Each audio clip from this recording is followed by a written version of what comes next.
Hey guys, how's it going? It's been a long time since I posted my last video. It's not because I stopped working anymore.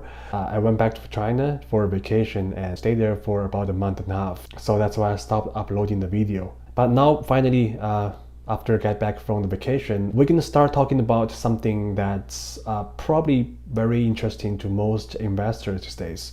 Today's topic is about how to protect yourself from the high interest rate. Also, I want to cover a bit about when to expand your investment portfolio again. We all know that in a high interest rate environment, the borrowing cost is so high that smart investors will always choose to slow down expanding their portfolio, including their business and investing as well. So below are some useful tips to help normal people like us to get through this difficult time.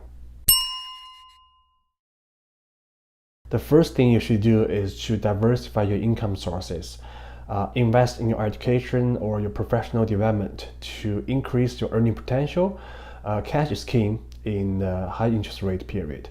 So this is the reason why I kept telling my clients that the cash flow of an investment property is one of the most crucial indicators. It helps you a lot to get through the harshest economic cycle.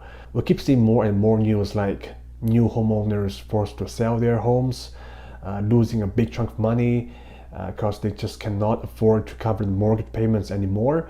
Losing control of your cash flow is basically a catastrophe.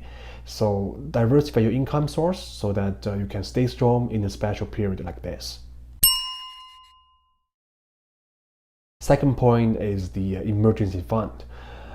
Try to put extra funds in the Cashflow GIC, for example, so you can take advantage of the high interest rate and stay financially safe in the meantime. Increasing mortgage payments and the trigger rate have made many Canadians suffer a lot. Unlike Americans who can lock in their interest rate for about 30 years, Canadians can usually lock in for 5 years. There are some lenders who are willing to do that to provide something over 5 years fixed rate. But the rates are usually really high that this kind of high interest rate basically kills the desire of doing that as well. So an emergency fund will be a very, very good option to help you keep a safe margin and make sure you don't get bankrupt when things get out of your control. The third point is to reduce the debt and try to refinance to avoid high interest rates. During the interest rate hikes, the most important thing is to create a healthy cash flow. So reducing your debt and the interest rate that comes with it is a main part of this. Try to pay off high interest loan by refinancing with low interest loans.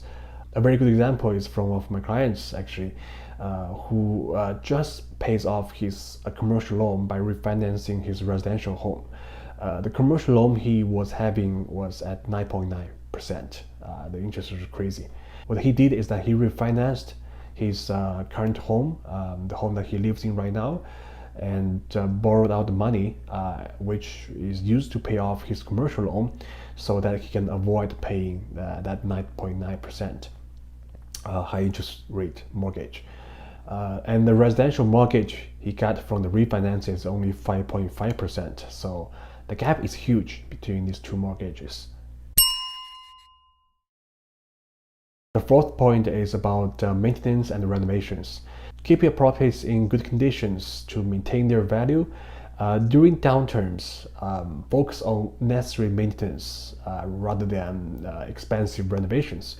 This tip corresponds with the first point, which again tells us to be more conservative in the monetary tightening cycle. Keep the renovation funds and wait until the spring comes again, okay? The fifth point is that you have to monitor the interest rates as well. Keep a close eye on the economic indicators and the financial news so that you can stay ahead of the economic trends and adjust your financial strategies as needed. Stay alert as the market can shift really fast. Conservative investors can wait until the turning point is clear, but it usually means that the competition will be quite intense again in the market. While both investors will start buying when they see a big drop on the price. The worse market it turns into, the happier they will become actually for buyers like that. They tend to increase their investment when the market turns really desperate. But make sure to have a very healthy cash flow when you do this, because it's actually a very risky move these days, for sure. Make sure you get enough funds doing something like that. The sixth point is to maintain a positive mindset. So economic downturns can be really challenging, but maintaining a positive attitude and focusing on the long-term financial goal can help you stay on the track. Just like those who periodically buy the US index funds, regardless of the economic ups and downs, some investors choose to buy rental properties as long as they have enough down payment. This can be another good example of a long-term investing, as we know that real estate always go up in the long run. As long as you can safely hold on to it, keep the assets with you until you retire. So these are the 6 tips I gave to my clients in such a special period. Now back to the real estate market. There's a funny situation going on right now when comparing the GTA market and the Windsor market. I was talking to a few investors that a few days ago. They think that the GTA market is actually performing even worse than the Windsor market. We kind of discussed it a bit and think that the reason behind this is because rich immigrants who choose to stay in big cities like Vancouver and Toronto are also capable of immigrating to another country, while more of middle-class immigrants, they would choose to go for a more affordable city like Windsor, like other smaller cities, and they are really not able to do another immigration plan after that. So we have seen more and more immigrants leaving Canada these days due to unaffordable living expenses, including the crazy housing price.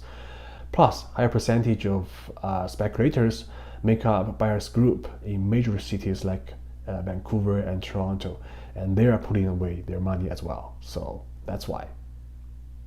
What I can see in today's market is that there are still many buyers holding cash and waiting for the good properties to come up. Houses in good neighborhoods and in good shape don't seem to have any problem of selling it. I still see constantly over 10 offers bidding on the offer date for those kind of homes. In the meantime, listings within a bad location or in a bad shape are really struggling to sell. Most of them end up rotting the market these days. Also, I have some really interesting data for those who like to time the market. I was digging some information about the relationship between the housing price and the interest rate. Here's what the historic data tells us. An article from New York Life Investments gathered the data from the past 30 years in the States. Each purple dot, as you can see, represents the year-over-year percentage change of each month within the period. The x-axis represents the year-over-year change of mortgage rate, and the y-axis represents the year-over-year change of average housing price. We can clearly see that the housing price is more likely to decrease in the rate cut cycle, meaning that most of the time the housing price will only start to drop when the government realizes that the economy is going down soon and start to cut the interest rates. The article also finds that the mortgage rates and housing price do have a weak negative correlation of minus 0.15 out of minus 1, but only with a lag effect of 2 years. That's why we are more likely to see the housing price go down in the rate cutting cycle. By putting the graph from one of my previous videos, we do see that more often the housing price goes down when the interest rate goes down in Canada as well. So for those who like to ask when we should start buying again, this is probably a good research for you to look into. Real estate market is typically a long-term investment that will eventually go through economic downturns. So consider investments in the context of a multi-year or multi-decade horizon. Always have an exit plan, or at least get yourself prepared to hold on to it through the winter time. Buy assets, not liabilities. Assets put money in your pocket, whether you work or not. Liabilities take money away from your pocket. That's what Robert Kiyosaki says in his book, and I hope that helps you as well. That's all for this video. Have a nice day, guys.